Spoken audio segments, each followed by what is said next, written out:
네, 동역자 여러분, 오늘 잠언 2장 같이 보도록 하겠습니다. 자, 본문 바로 볼까요? 내 아들아, 너가 만일 나의 말을 받으며 나의 계명을 내게 간직하며 내 길을 지혜에 기울이며 내 마음을 명철에 두며 지식을 불러 구하며 명철을 얻으려고 소리를 높이며 은을 구하는 것 같이 그것을 구하며 감추어진 보배를 찾는 것 같이 그것을 찾으면 여호와 경외하기를 깨달으며 하나님을 알게 되리니. 자, 아들들에게 솔로몬이 그의 후손들 또 이어서 르호보암 정도 되겠죠. 권면합니다. 하나님의 말씀을 잘 받고 하나님의 말씀을 간직하고 하나님의 말씀에 귀를 기울이고 하나님의 말씀에 마음을 두고 하나님의 말씀을 알기 위해서 불러 구하고 하나님 말씀을 얻으려고 소리를 높이며 하나님의 말씀을 은을 구하는 것 같이 또 감추어진 보배를 찾는 것까지 찾는다면 결국 하나님을 깨닫게 되고 하나님을 알게 된다. 경외하는 법과 하나님을 알게 된다. 이렇게 표현을 하고 있습니다. 그래서 결국 가장 지혜는 하나님을 이렇게 사모하고 말씀을 사모하고 그 마음을 두고 불러 구하고 찾고 갈급하면 하나님께서는 비밀을 가르쳐 주신다 그 말이죠. 경외하기를 깨닫고 하나님을 알게 된다. 그리고 이어서 대저 여호와는 지혜를 주시며 지식과 명철을 그 입에 내시며 그는 정직한 자를 위하여 완전한 지혜를 예비하시며 행실이 온전한 자에게 방패가 되시나니 대저 그는 정의의 길을 보호하시며 그 성도의 길을 보전하심이라. 앞에서 나왔죠? 하나님의 말씀을 간직하고 받고 명철을 마음에 두고 지혜의 길을 기울이고 보배를 찾는 것 같이 은을 구한 것 같이 찾으면 어떻게 하겠다는 겁니까? 하나님께서 지혜를 주시고 명철함을 그 입에 주시고 또 하나님께서 방패가 되어 주신다. 그의 길을 보호해 주신다 이 말이에요. 사모하는 자에게 하나님께서 지혜와 명철과 하나님 보호하심과 하나님의 인도하심을 받게 되리라 이 말이죠. 그러므로 내가 공의와 정의와 정직 곧 모든 선한 길을 깨달을 것이니라. 결국 깨닫게 된단 말이죠. 하나님을 찾는 자는 하나님을 알게 되고 깨닫게 된다. 곧 지혜가 내 마음에 들어가며 지식이 내 영혼에 즐겁게 할 것이요 근신이 너를 지키며 명철이 너를 보호하며 악한 자의 길과 폐역을 말하는 자에게서 건져내리라. 깨닫게 되면 내 영혼이 즐거울 것이다 이 말이죠. 그리고 너를 지키고 너를 보호하고 악한 자에게서 너를 건져낼 것이다 이렇게 표현하고 있습니다.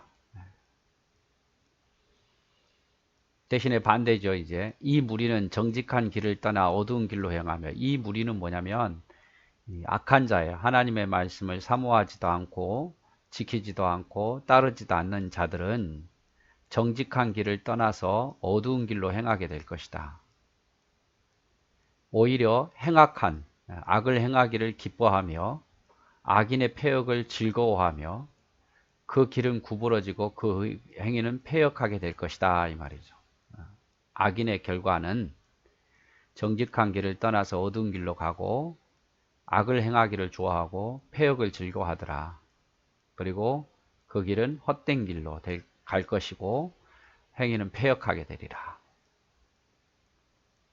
지혜가 또 너를 음녀에게서 말로 호리는 이방 계집에게서 구원하리니. 자, 대신에 하나님 말씀은 음녀로부터 또 말로 우리를 유혹하는 이방 계집으로부터 구원할 것이다.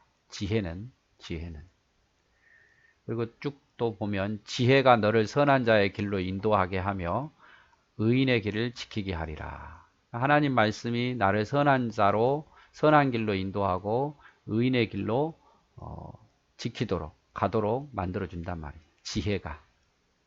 그러나 악인은 악인이에요. 악인은 젊은 시절의 짝을 버리며 그의 하나님의 언약을 잊어버린 자라. 하나님께서 주신 젊은 자의 짝을 버리고 음탕을 좋아하니까 하나님의 언약을 잊어버리고 그의 집은 사망으로 그의 길은 수월로 기울어졌나니 누구든지 그에게로 가는 자는 돌아오지 못하며 또 생명길을 얻지 못하리라. 악인의 모습이에요. 악인은 사망으로 수월로, 그래서 돌아오지 못하리라. 그리고 대저 정직한 자는 땅에 거하며 완전한 자는 땅에 남아 있으리라. 그러나 악인은 땅에서 끊어지겠고 간사한 자는 땅에서 뽑히리라. 결론이죠.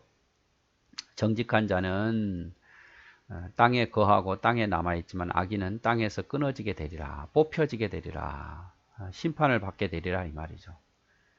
그래서 잠언에서 2장에서 결국 하나님의 말씀을 간직하고 귀 기울이고 마음에 두고 불러 구하고 감추어진 보배를 찾는 것처럼 은을 구하는 것처럼 찾으면 하나님을 깨닫게 되고 하나님을 알게 될 뿐만 아니라 그 다음 복은 하나님께서 그에게 지식과 지혜와 명철을 주시고 또 하나님께서 그를 예비하사 방패가 되시고 정의의 길로 인도하신다 그 말이죠. 그리고 지혜가 내 마음에 들어가서 영혼을 즐겁게 할 것이고 근신이 너를 지켜서 너를 보호하고 악한 자와 패악한 길에서 너희를 건져낼 거다 그 말이죠. 얼마나 좋습니까? 하나님의 말씀을 사모하고 마음에 두고, 여기 나온 거 가장 중요한 말이죠. 내 말을 듣고 내 명령을 소중히 여기고 지혜로운 말에 귀를 기울이고 그것을 이해하려고 노력하고 지식을 구하고 깨달음을 얻고자 애쓰며 숨겨진 보물을 찾는 것처럼 찾고 구하면 깨닫게 되리라 이 말이죠. 복된 거예요, 복된. 그래서 하나님의 말씀은 별거 아닌 것이 아니라 하나님의 말씀이 너무 중요해요. 그 말씀을 가까이 하고 그 말씀을 사모하면 복을 받게 된다 이 말이죠. 그러면서 지혜가 음녀에게서, 이방 계집에게서 우리를 구원할 것이고 또 지혜가 우리를 선한 길로 인도하고 악한 길로 가지 않도록 할 거다 이 말이죠. 하지만 반대로 악인은 어떻게 됩니까? 악인은 젊은 자의 시절에 짝을 버리고 하나님의 언약을 잊어버리고 사망의 길로 수월의 길로 빠지면서 돌아오지 못할 길로 가게 될 거란 말이에요. 결국 하나님의 말씀을 외면하고 멀리하는 자는 돌아오지 못하는 길로 가게 되는 거예요. 그래서 결론적으로 정직한 자는 땅에 거하고 완전한 자는 땅에 남아 있지만 악인은 땅에서 끊어지고 간사한 자는 뽑히게 될 거다, 이렇게 이야기를 합니다. 그래서 결론적으로 이야기를 하면 그래요. 하나님의 말씀을 가까이 하고 사모하는 자가 복이다. 그렇지 못한 자는 멸망의 길로 가서 돌아오지 못할 것이다 이 말이죠. 잠언 2장 6절 말씀이 유명한 말씀인데요. 대저 여호와는 지혜를 주시며 지식과 명철을 그 입에 내십니다. 그러니까 하나님을 가까이 하는 자는 지혜로워요. 그리고 말도 명철하게, 지식과 명철을 그 입에서 낸다. 말씀만 가까이 해도 굉장히 지혜로운 사람이 됩니다. 잠언 2장 20절 지혜가 너로 선한 자의 길로 행하게 하며 또 의인의 길을 지키게 하리라. 여러분 선한 자의 길로 가고 싶습니까? 의인의 길을 가고 싶습니까? 그런 말씀을 가까이 하십시오. 그 말씀이 선한 자의 길로 행하게 하며 의인의 길을 지켜 살도록 할 것이다. 기억했으면 좋겠어요. 오늘은 여기까지 하도록 하겠습니다. 잠언 우리 2장 보았습니다. 감사합니다.